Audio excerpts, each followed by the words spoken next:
Assalamualaikum warahmatullahi wabarakatuh. Saya Mina, fisioterapis anak.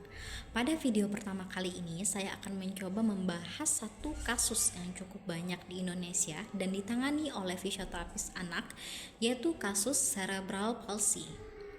Anak-anak dengan diagnosa cerebral palsy ini seringkali menghadapi berbagai mitos, dan salah satu mitos yang paling umum mengatakan bahwa semua anak-anak cerebral palsy ini pasti mengalami disabilitas intelektual sehingga mereka tidak bisa bersekolah.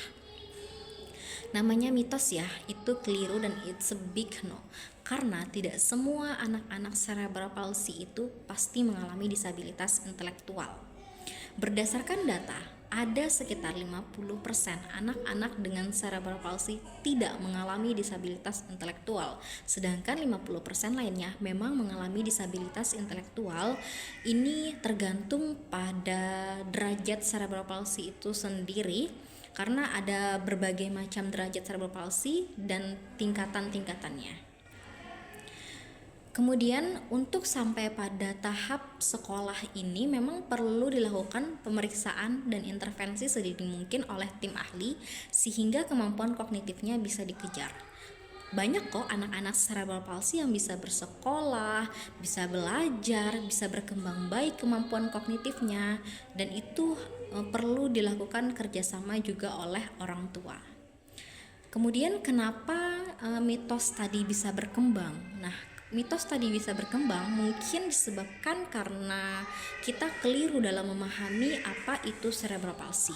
Jadi di video ini saya akan mencoba mengurai tentang apa itu cerebral palsy.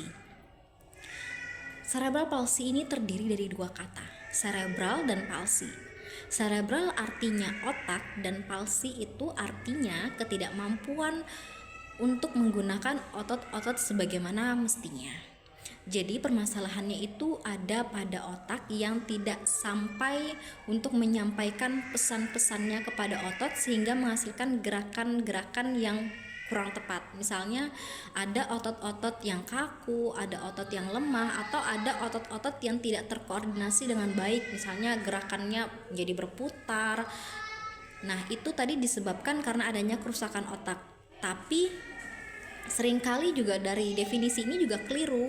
Banyak yang mengartikan bahwa palsy ini artinya lumpuh, kemudian lumpuh otak. Jadi seluruh bagian otak di kepala ini menjadi bermasalah. Padahal tidak ya, karena cerebral palsy ini sendiri banyak penyebabnya, berbagai macam penyebabnya, dan tergantung di otak bagian mana dia kena. Di otak, di kepala kita ini ada otak dan itu banyak sekali bagian-bagiannya. Jadi kenapa bisa ada anak-anak dengan diagnosa cerebral palsy ini bisa berbeda, A, B, C, D, E, itu semuanya diagnosa cerebral palsy. Tapi gejalanya bisa berbeda-beda pada tiap anak karena penyebabnya berbeda dan otak bagian mana yang mengalami kerusakan itu juga berbeda. Oke, jadi jelas ya. Dan kemudian kita masuk ke definisi yang lebih luas lagi. Definisi cerebral palsy itu adalah sekelompok gangguan gerak dan fungsi tubuh, gangguan postur ataupun gangguan keseimbangan, koordinasi yang menyebabkan keterbatasan aktivitas fisik maupun sosial disebabkan karena adanya kerusakan otak pada otak janin yang sedang berkembang, entah itu saat dalam proses kehamilannya, dalam masa kandungan, saat proses lahir, bahkan setelah bayi itu lahir. Lalu kerusakan otak seperti apa yang dialami anak-anak cerebral palsy ini? Misalnya otak anak yang otak pada janin yang sedang berkembang pesatnya tiba-tiba duar. Ada infeksi virus tokso yang menyerang otak janin yang dalam kandungan ini sehingga mengalami kerusakan. Atau saat proses lahirnya, lahir prematur itu juga sangat memiliki resiko tinggi terhadap kejadian cerebral palsy.